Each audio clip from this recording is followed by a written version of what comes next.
ভাই আসলে আপনার কোনো বক্তব্য আছে কিনা? আমি জাতীয় সাবেক সদস্য হিসেবে আমি এত কাছে গেলে হবে।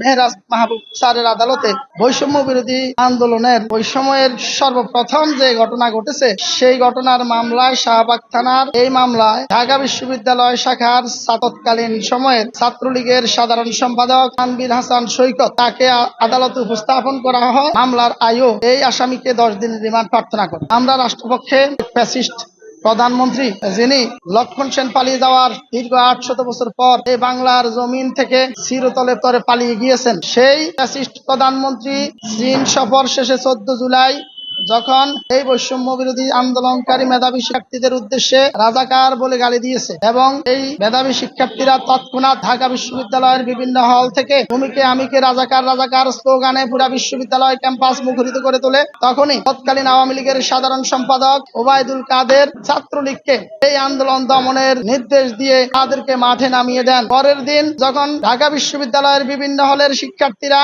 এই ফ্যাসিস্ট সাবেক প্রধানমন্ত্রী শেখ হাসিনার বিরুদ্ধে স্লোগান দিয়ে ভূমিকে আমিকে রাজাকার রাজাকার বলে রাজু ভাস্কর্যে একত্রিত হয়।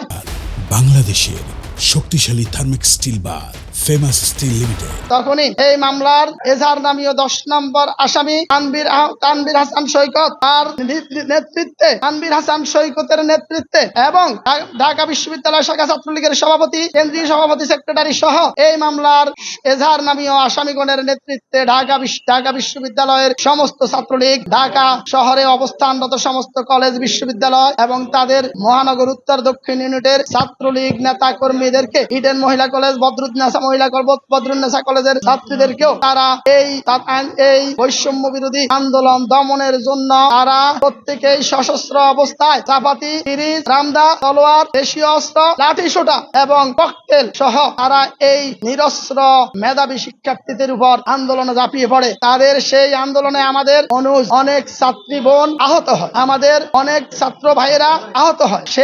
সেই ঘটনায় আমরা সাবমিশন রাখার পর বিজ্ঞ আদালত আমাদের সাবমিশনে সন্তুষ্ট হয়ে এই আসামিকে 3 দিনের রিমান্ড মঞ্জুর করেন। আসামি পক্ষেও তারা সাবমিশন রেখে বলেছে যে আসামি এই অনেকবার রিমান্ডে গেছে, আসামি রিমান্ডে নেওয়ার যোগ্যতা নেই। মাননীয় আদালত এই আসামিকে রিমান্ডে নিলে পরে এই মামলা সহ পরবর্তী শেখ হাসিনা পালিয়ে যাওয়ার দিন পর্যন্ত ঢাকা শহর এবং বাংলাদেশের বিভিন্ন স্থানে যে সমস্ত অপরাধ সংঘটিত হয়েছে, যে সমস্ত নারকীয় হত্যাকাণ্ড সংঘটিত হয়েছে, সমস্ত হত্যাকাণ্ডের ক্লু বিশেষ করে এই মামলার তদন্তকারী কর্মকর্তাকে এই আসামিকে রিমান্ডে দিলে পরে মামলার গুরুত্বপূর্ণ তথ্য উদ্ঘাটিত হবে।